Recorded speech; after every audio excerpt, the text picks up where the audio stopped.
అందరికీ నమస్కారం అండి. నా పేరు రాధిక. మాఘమాసంలో 11వ రోజు మాఘ పురాణంలో 11వ అధ్యాయము తెలుసుకుందాము.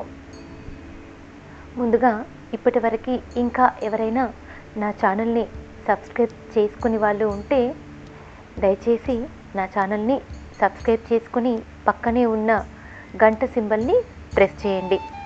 వశిష్ఠుల వారు దిలీపునకు మృగశృంగుని వివాహము, మృగశృంగునికి పుట్టినటువంటి కుమారుడు మృకండుడి జననము, కాశీ విశ్వనాథుని దర్శనము, అంటే మృకండు తపస్సు చేసి కాశీ విశ్వనాథుని దర్శనముని పొందడము, ఆ కాశీ విశ్వనాథుని వరము వలన పుత్ర సంతానం పొందడము, ఆ పుత్ర సంతానమునకి సాక్షాత్తు వ్యాస మహర్షి వచ్చి జాతక కర్మ చేసి మార్కండేయుడు అని నామకరణం చేయడము, ఇలా అన్ని విశేషాలను దిలీపునకు వశిష్ఠుల వారు వివరిస్తూ వచ్చారు.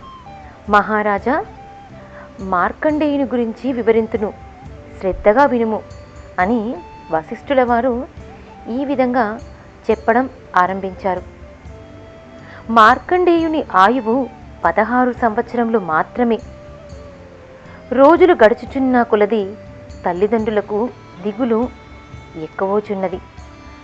5 ఏళ్ళు నిండగానే కుమారునికి ఉపనయనము మొదలైన వైదిక కర్మలన్నీ పూర్తి చేసిరి. 6వ ఏడు దాటగానే మార్కండేయుని చదివించటం ప్రారంభించారు.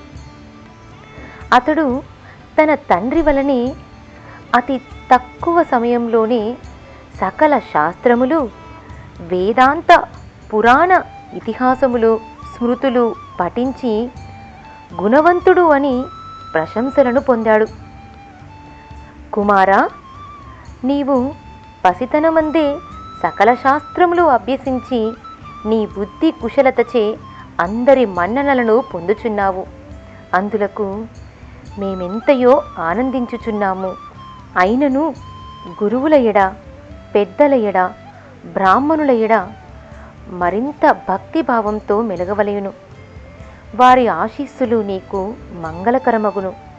కావున నీవట్లు చేసినచో నీ ఆయుర్దాయము వృద్ధియగును, అంటే నీ ఆయుష్ పెరుగును అని మృకండు చెప్పినాడు. అటులా 15 సంవత్సరములు గడిచిపోయినది.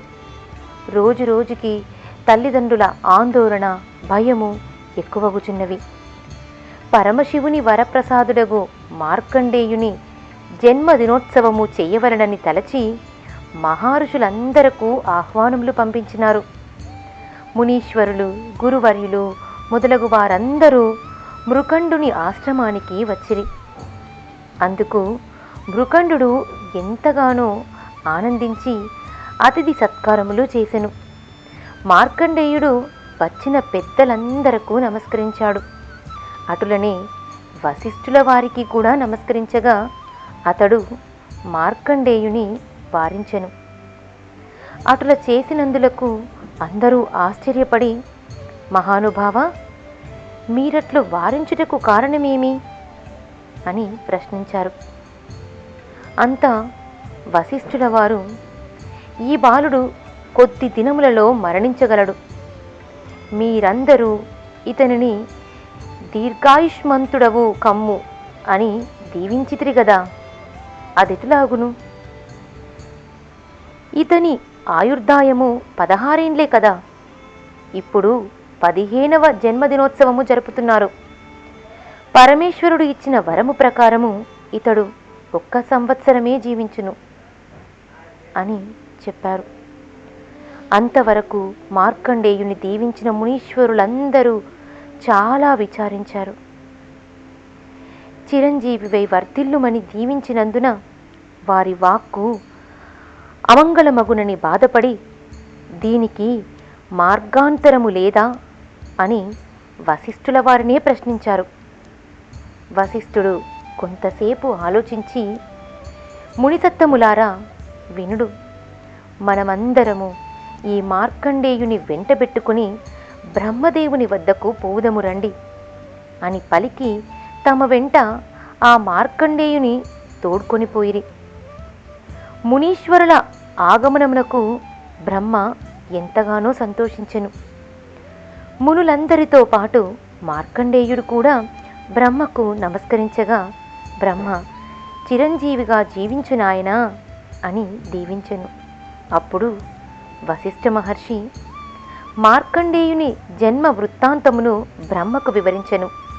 బ్రహ్మ కూడా జరిగిన పొరపాటుకు విచారం వెలిబుచ్చి కొంత తడవాగి భయపడకు అని మార్కండేయుని దగ్గరకు చేరదీసి, పరమేశ్వరుడు ఈ బాలుని దీర్ఘాయుష్మంతునిగా చేయునుగాక అని తన మనస్సులో శివుని ధ్యానించెను. అంతటా మునుల వంక చూచి, ఓ మునులారా, మీరు పోయిరండు, ఈతనికి ఏ ప్రమాదము జరగనేరదు అని పలికి, వత్స మార్కండేయ, నీవు కాశీక్షేత్రమునకు పోయి సదా ఆ విశ్వనాథుని సేవించుచుండుము. నీకే ఆపద కలగదు, కావున నీవట్లు చేయుము అని చెప్పెను.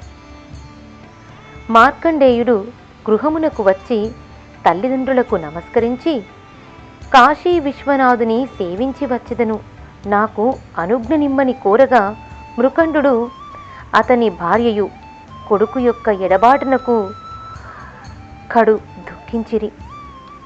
ఎట్టకేలకు మార్కండేయుని దీక్షను కాదనలేక, కుమారుని విడిచిపెట్టి ఉండలేక అందరూ కాశీక్షేత్రమునకు బయలుదేరిరి. కుటుంబ సమేతంగా కాశీకి పోయి మృకండు కాశీ విశ్వేశ్వరాలయ సమీపమందు ఒక ఆశ్రమము నిర్మించెను. మార్కండేయుడు సదా విశ్వధ్యానపరులై రాత్రింబవళ్ళు శివలింగముగడనేయుండెను. 16వ ఏడు ప్రవేశించెను. మరణ సమయము ఆసన్నమైనది.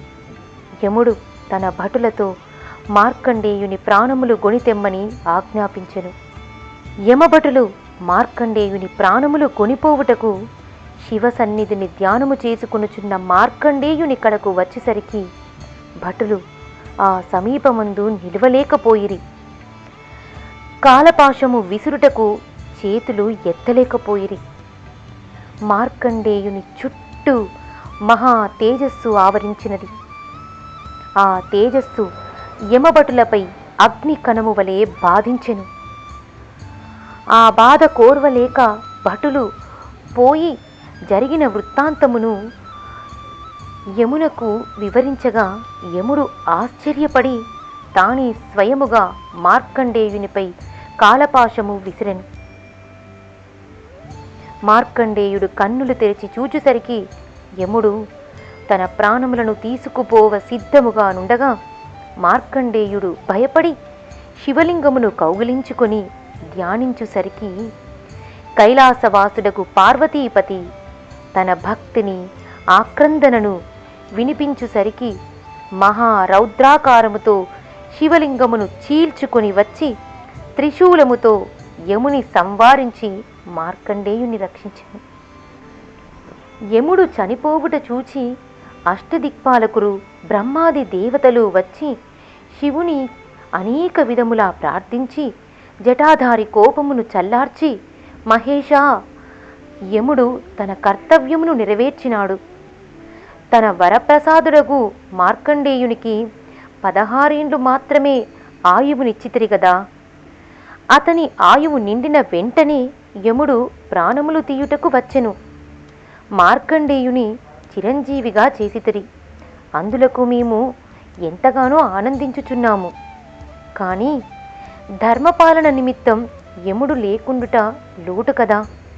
కావున మరలా యముని బ్రతికించుడని ఇంద్రుడు వేడుకొనెను. అంత ఈశ్వరుడు యముని బ్రతికించి, యమా, నీవు నా భక్తుల దరికి రావలదు సుమా అని పలికి అంతర్ధానమయ్యెను. పరమశివుని దయవలన తన కుమారుడు దీర్ఘాయుష్మంతుడైనందులకు మృకండు మిక్కిలి సంతోషించి తాను చేసిన మాఘమాస ఫలమే తన కుమారుని కాపాడినదని మాఘమాస ప్రభావము లోకులందరకు చెప్పుచుండెను. మాఘమాసంలో 11వ రోజు అధ్యాయము పరిసమాప్తమైనది. తిరిగి రేపు 12వ అధ్యాయంతో మళ్ళీ కలుసుకుందాము.